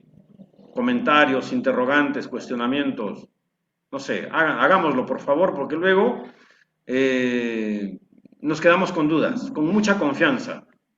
Tanto Elba Acevedo como Jorge Zúñiga tienen un amplio recorrido profesional en el tema, desde el 2014, 2015 que se instalaron las defensorías universitarias, 2016 algunas universidades, y bueno, no llevamos muchos años, ¿no? Yo desde el 2019 en la Defensoría Universitaria de Jaén, pero bueno, estamos haciendo camino al andar. Colegas, preguntas, por favor.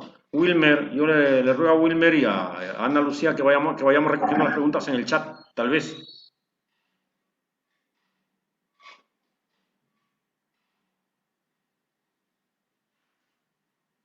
¿Se animan, colegas?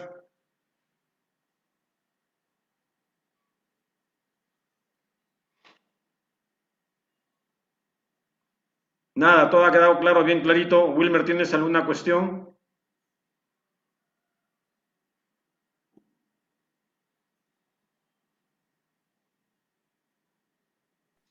Sí, sí, hay una cuestión que me queda dando vueltas después de lo que ha expuesto el doctor Zúñiga, es que, bueno, es muy... hay mucha dificultad para finalmente constatar un delito de hostigamiento, ¿no? Para materializarlo en evidencias, ¿no? Digo, nosotros hemos tenido con el doctor Nicanor ese tipo de situaciones en la Universidad de Jaén y realmente es una dificultad. Es decir, ¿qué se puede hacer ahí, ¿no? ¿Cómo podemos afinar allí, por ejemplo, para ayudar a las víctimas, ¿no? Sí, a renglón seguido les pregunto, ¿no? Hay Respondo en algunas primero. universidades, no sé si es el caso de la nuestra, que las víctimas no se atreven a denunciar en ese momento. Están hablando o se atreven a hablar cuando ya terminan la universidad y dejan la universidad. En esa universidad me pasó esto y este otro. Y comentan, ¿no? Salí traumada de la universidad y se ponen a llorar. Les ha quedado la huella, ¿no? Entonces, si esas víctimas que ya dejaron la universidad, que ya se titularon, se atreven a denunciar ahora que ya no los une vínculo con la universidad, que ya no puede haber venganza o cualquier situación de otro tipo de hostigamiento contra estas alumnas que en ese momento, contra aquellas exalumnas que en ese momento fueron alumnas, el delito o la falta al hostigador, ¿sigue vigente o no? Te respondo yo primero. Sí, claro, Elba. La normativa señala que también forma parte, o sea, o es miembro de la comunidad universitaria, incluso los egresados. O sea, no es que yo ya terminé mi vínculo con la universidad, salí, me titulé y ya no formo parte. No sé si ustedes incluso tienen una comunidad de egresados. Es así, entonces sigue permaneciendo el lazo y el nexo. Ahora, usualmente ocurre eso, que muchas de las víctimas denuncian luego de haber incluso terminado el ciclo. Y la razón es evidente. Primero, porque uno no sabe en dónde denunciar. Otro, porque no saben cómo la van a tratar. Es humillante muchas veces para la persona sentir que ha sido víctima. Y más, a veces, si la persona a la cual se está dirigiendo a narrar su denuncia no les genera ninguna confianza. Es como cuando las víctimas de violencia sexual van a la policía y la policía le dice, ¿pero estás segura que vas a denunciar? ¿Estás segura? Pero mira, no vayas a volver con tu enamorado. Y nuevamente le repiten lo mismo con la finalidad de generarle un desistimiento en la denuncia. Asimismo, también situaciones de repente tienen antecedentes donde una persona ha denunciado y su caso está ahí, digamos, dando vuelta a la universidad, no ha recibido el agresor ninguna sanción y dice, ¿para qué voy a denunciar? O me van a revictimizar, de repente no saben ni siquiera llevar el tratamiento adecuado de la persona víctima de violencia sexual y lo conocen en la facultad, lo conocen sus compañeros, tú denuncias, entonces definitivamente las víctimas no se atreven a denunciar por eso. Pero si lo hacen, si aún así toman fuerza y bueno, ¿no? Realizan la denuncia, entonces lo importante pues es atenderla. Yo sé que a veces no tienes tú ¿cómo se llama? Un dron ahí dándote vuelta respecto a cuando está ocurriendo la situación, pero sí lo que puedes hacer es evaluaciones psicológicas, la persona, incluso si fue un docente o un estudiante, preguntar a los estudiantes en general, ni siquiera como decir, oye, esta persona denunció o esta persona está denunciando una conducta de violencia sexual, sino cómo actuaba el alumno, cómo actuaba el docente, cuál era su conducta. Si ya tienes, de repente escuchan, no, si este docente hacía esto, y eso es lo que dicen los estudiantes, pero no se atreven, casi ninguna autoridad hace eso. A ver, ¿quiénes son matriculados con este docente? No le hacen la pregunta a los estudiantes, los reúne, los llama, no hacen eso. Entonces dicen, ¿cómo lo sancionamos? ¿Cómo? Están tratando de verle a la víctima de dónde sacan la información para poder sancionar. Y eso no, o sea, tienen que hacer en verdad su trabajo, ¿no? A ver si por ahí, por ejemplo, me complementas la situación. Claro que sí, ¿no?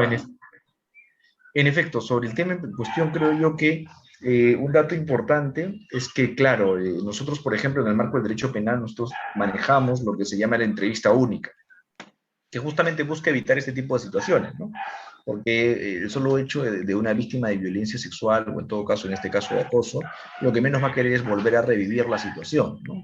Entonces, yo creo que parte de los compromisos universitarios sería tratar de regular una especie de entrevista única, muy semejante a la que se trabaja a nivel judicial, que sea el único momento en el cual la víctima va a declarar, no una víctima que tiene que venir 1, 2, 3, 4, 5. Entonces, probablemente mucho depende de la proactividad que se tenga desde la perspectiva universitaria para que no sea necesario que la víctima esté más diciendo, oye, denuncié ayer, ¿cómo va mi caso? ¿No? Sino que más bien ella recibe información directa, oportuna sobre sus hechos.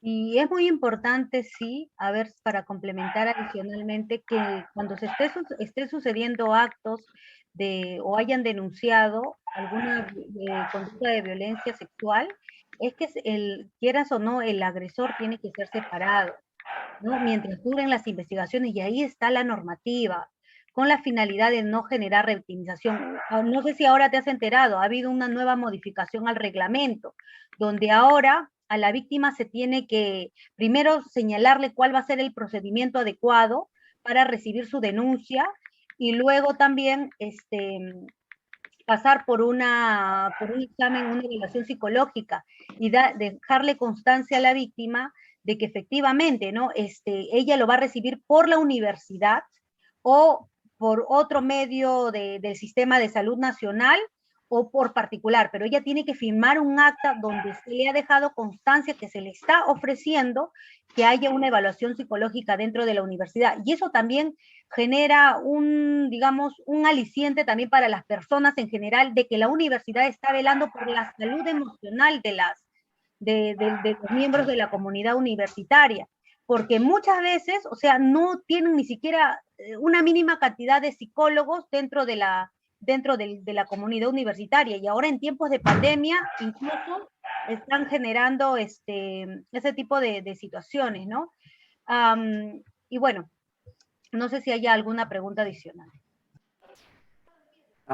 Sí, yo tengo una... a ver, por ejemplo, ahora puede denunciar la víctima, ¿no? Puede denunciar la persona que se siente afectada con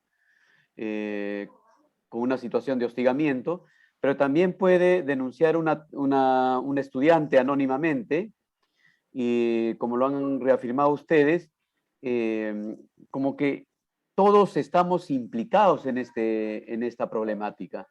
Es decir, los docentes que puedan identificar una situación en el aula pueden hacer la queja, o algún estudiante hasta la víctima. Es decir, cabe esa posibilidad.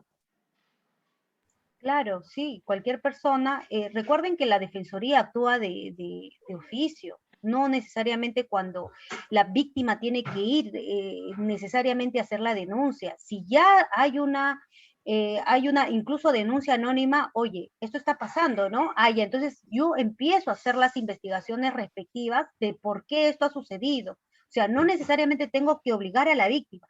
Si hay un espectador, un testigo que ha visto un acto de violencia sexual, oye, empiezo a investigarla, ¿no? Empiezo sobre todo a investigar este tema, con la finalidad después de poder tener una idea. Y si supongamos que no encuentra, entonces ya, pues, afianzar las normas de convivencia dentro de las aulas hasta toda la comunidad universitaria. Los profesores son los primeros que tienen que tener muy claro esto, porque ya las estadísticas han señalado, los primeros agresores en una comunidad universitaria son los docentes. Entonces, desde las aulas a empezar a trabajar ello. No estoy hablando solamente exclusivo de hombres, también mujeres, ¿no? Entonces, este caso de hostigamiento sexual no tiene edad, no tiene género, no tiene sexo, entonces es importante trabajar con ello.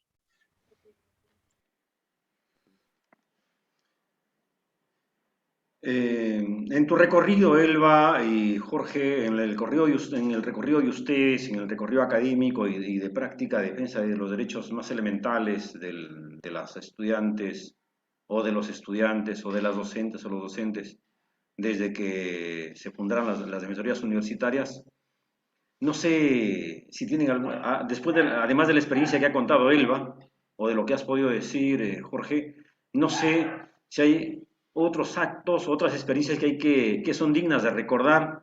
¿Quién te habla? Nosotros, el equipo de la Defensoría, por ejemplo, en el 2019 tuvimos casos de acoso sexual, y recuerdo mucho las palabras de un coleguita que jamás lo voy a olvidar, ¿no?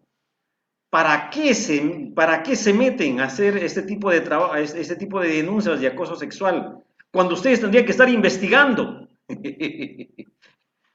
La investigación es lo que va a llevar arriba a la universidad, la que va a sacar brillo a la universidad, no ese tipo de labor de investigar cuestiones que son normales de repente, ¿no? En fin, casos como estos, este tipo de pensamiento, este tipo de concepción sigue rondando en las universidades, siguen vigentes en las universidades. Sí, Ahí concuerdo contigo, ¿no? Quizás para completar un poco ahí, Elba, doctora Elba, mire, desde la experiencia, cómo poder implicar mucho más, o cómo hacer que los docentes se interesen mucho más en esta problemática. Sí, desde la experiencia que tiene la UNI, en las investigaciones que viene haciendo. O desde la experiencia que tiene el doctor Zúñiga, ¿no? Para cerrar más o menos esta conferencia, ¿no? Sí, mucho se piensa que efectivamente, ¿no? Que se piensa que en realidad la universidad no debería hacer nada frente a actos de hostigamiento y acoso sexual. Lo que no entienden es que cuando una estudiante entra a formar parte de una comunidad universitaria y ésta se siente vulnerada, hostigada, fastidiada, no puede estudiar adecuadamente. Y por eso es que ocurren mucha deserción por parte de las mujeres. Ya no terminan de estudiar, o se cambian de universidad si es que pueden, pero a veces la situación no cambia, porque de una universidad a otra también es difícil. Miren, un caso solamente en la uni fue que una estudiante menor de edad había ingresado a la Facultad de Ingeniería Mecánica, entonces ella estaba siendo hostigada sexualmente, y el tema es que ya la chica estaba súper mal, estaba muy mal, no quería estudiar, no comía, entre otros aspectos, y su papá le dice, ¿no? Su papá, porque cuando estábamos recibiendo la denuncia, veíamos como si estaba llevando la terapia, la evaluación, etcétera, respecto a otras situaciones, su papá, que la acompañaba porque era menor de edad, le dijo, ya ves, yo te dije que no estudies en esta universidad. Le dijo, no, tú tenías que haber estudiado en otra universidad, porque en la Facultad de Ingeniería Mecánica son muy pocas las mujeres, 1 o 2 mujeres al año. Entonces, encima que son pocas las mujeres, encima ocurren estos actos, no es conveniente, la mujer no termina de estudiar. Por lo tanto, ella se siente mucho más vulnerada.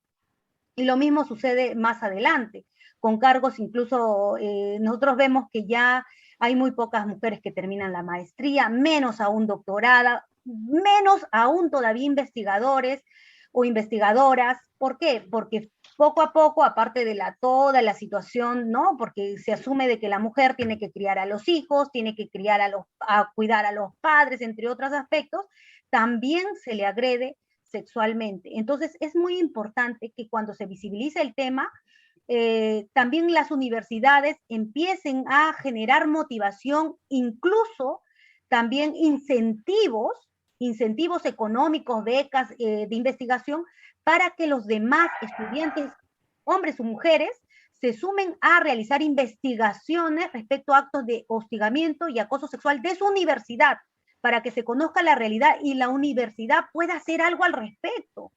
Porque yo sé que eso es así en casi todo el Perú, porque el común denominador, tener conductas machistas, algunas misóginas, lo estamos viendo desde el ministro, imagínense los demás. Entonces, esa situación es bastante preocupante, ¿no? Entonces, la universidad debe premiar, debe buscar incentivos en sus estudiantes, profesores, para que conozcan su realidad y a partir de ahí hacer algo. Muchas gracias, Sisi. No sé, Jorge. Sí, claro que sí. Yo creo que hay una experiencia importante, ¿no? Yo recuerdo en algún momento cuando trabajamos me acuerdo hace unos años en el Seguro Social, se inició algo en lo cual en lo particular yo no creía, pero creo que el camino del tiempo ha evidenciado que estaba equivocado y funciona, ¿no? En los entes estatales se han creado las famosas instituciones o las oficinas de integridad.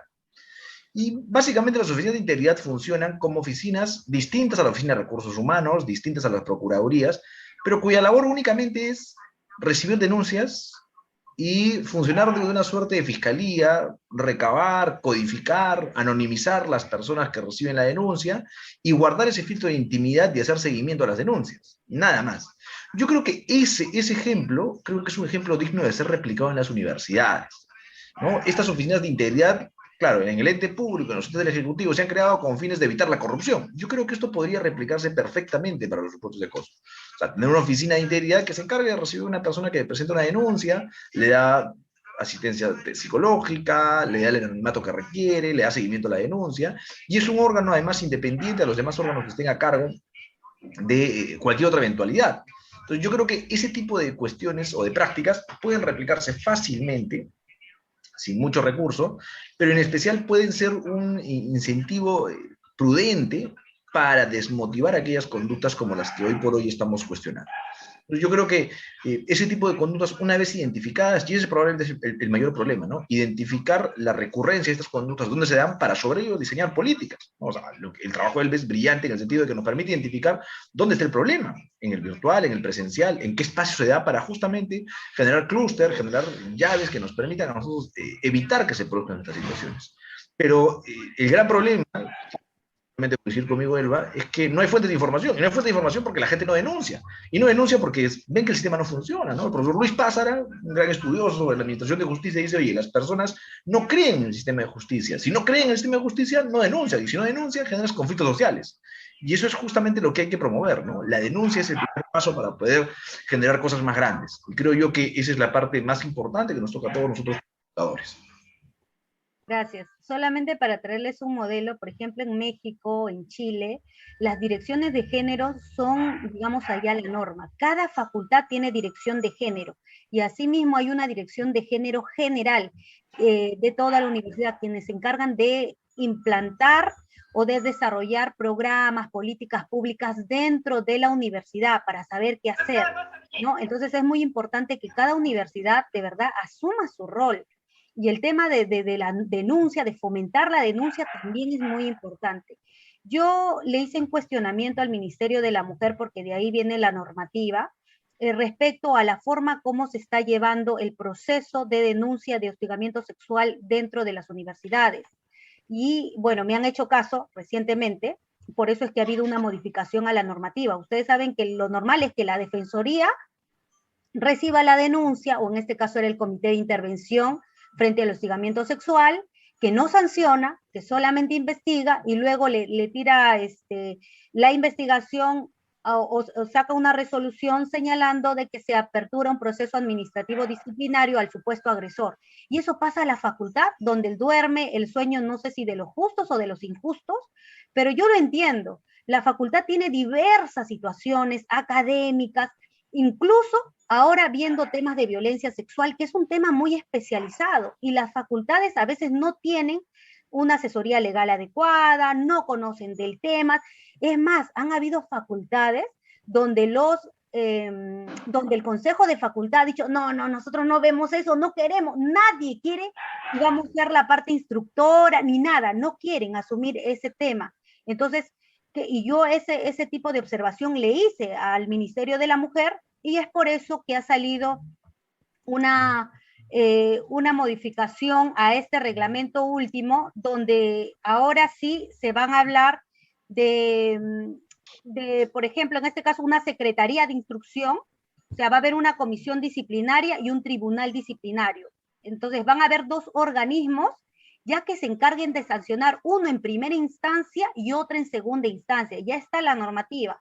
Y le dice a las universidades que lo implementen en 180 días luego de la publicación de este nuevo reglamento. O sea, el Comité de Intervención frente al hostigamiento sexual ya desapareció. Ahora va a haber un órgano encargado que sancione, que reciba la denuncia y sancione en primera instancia y luego en apelación otra. Y ya no, este tipo de casos no lo van a ver las facultades, porque definitivamente se demoraban 2 años, 3 años, ¿no? Y bueno, en ese aspecto, qué bueno por el Ministerio de Educación, perdón, por el Ministerio de la Mujer, pero hay algunas cosas que todavía faltan modificarse, ¿no? Sí, a renglón seguido, si me permites, una última cosa. Esa normativa acaba de salir porque no estaba reglamentada. No, sí, ya salió ya. Es el Decreto Supremo 021-2021.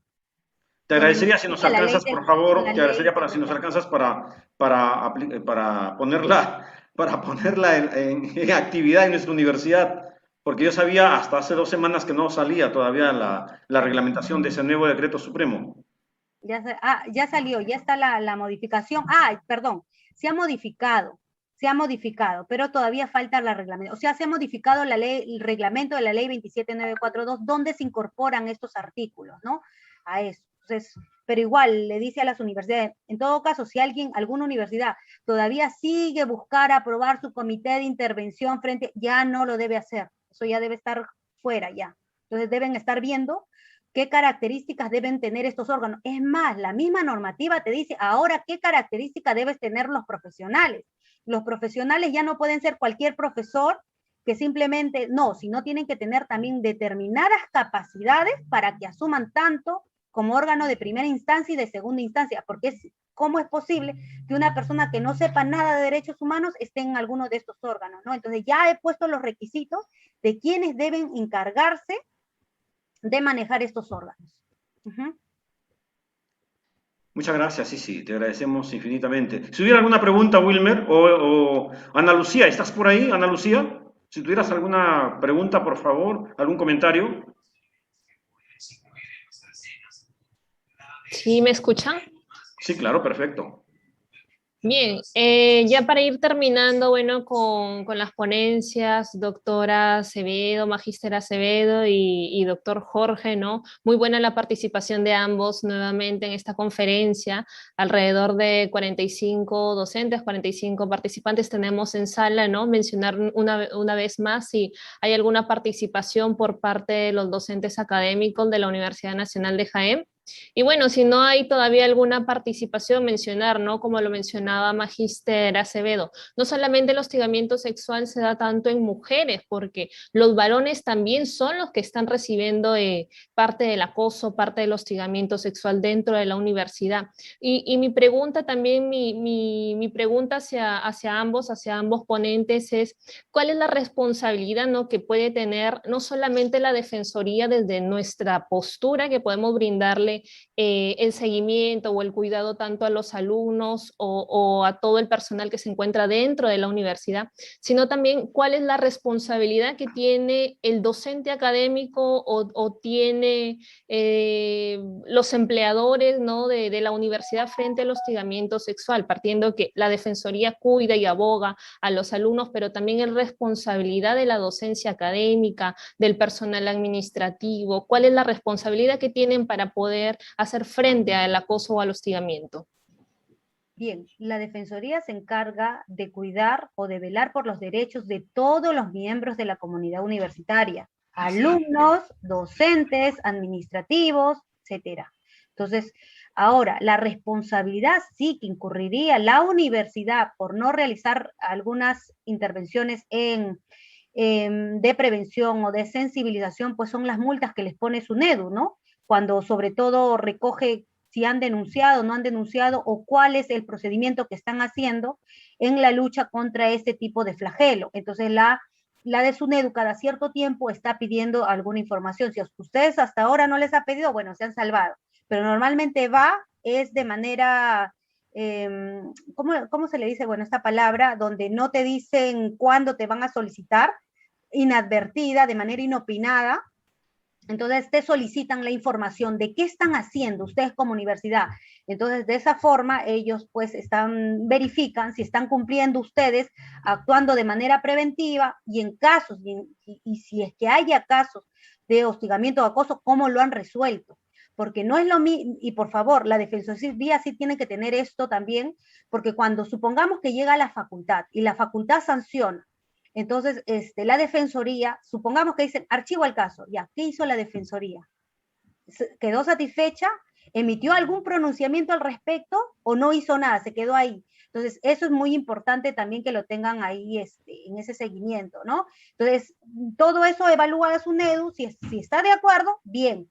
Si no, de repente te manda un comunicado, un oficio, qué sé yo, o si no, te sanciona. Y eso es lo que ha ocurrido ya con algunas universidades que están siendo sancionadas, que no, a veces no es solamente la sanción, sino también es la imagen, ¿no? De qué no hiciste tú como universidad, ¿no? Cuando te correspondía. Y eso que los estudiantes no están tomando las otras acciones, que yo podría demandar a la universidad por todo el daño que me ocasionó. Yo vine a estudiar, ¿por qué el profesor o el docente o tal persona me tuvo que hostigar? ¿A quién le correspondía generar este tipo de programas para prevenir este tipo de situaciones? Por ahí también. Muchas gracias. Muchas gracias para ti, Elba Cicia Acevedo, de verdad brillante tu conferencia, brillante tu exposición. Para el doctor Jorge Zúñiga Escalante, de igual forma, les agradecemos infinitamente a nombre de la universidad y a nombre de la Defensoría Universitaria por esta brillante conferencia y a los colegas. Wilmer, si pudiera cerrar por favor este evento, te agradecería.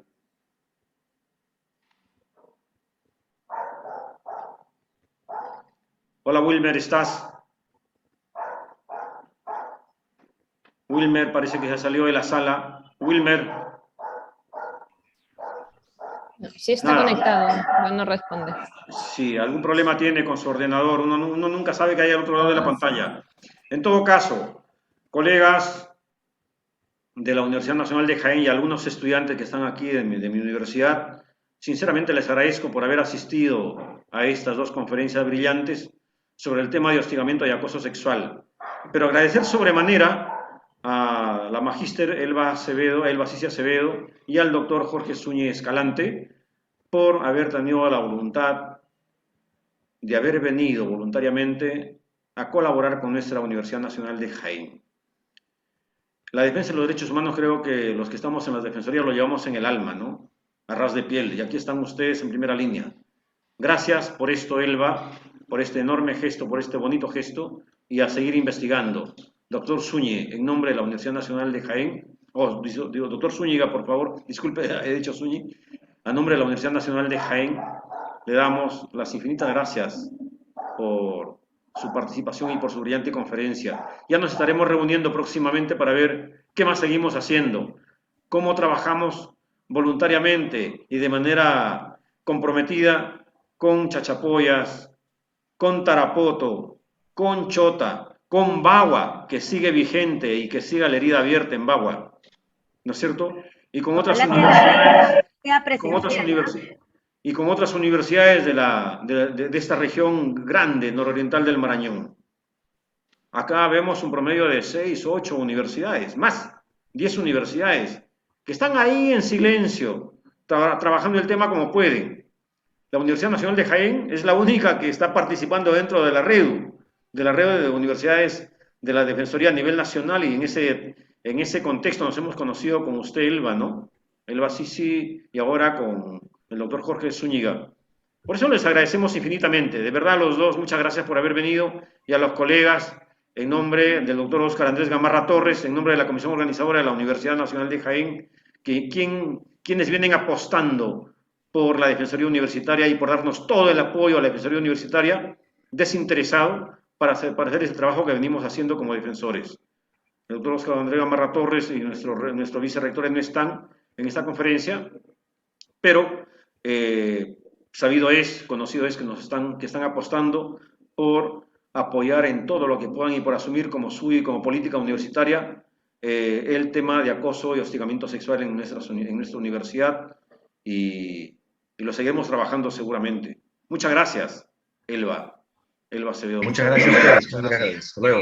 Gracias a todos. Gracias. Un aplauso por ustedes. Elba, gracias, doctor Jorge Zúñiga. Gracias. Gracias por su ponencia el día de hoy. Buenas tardes. Buenas tardes.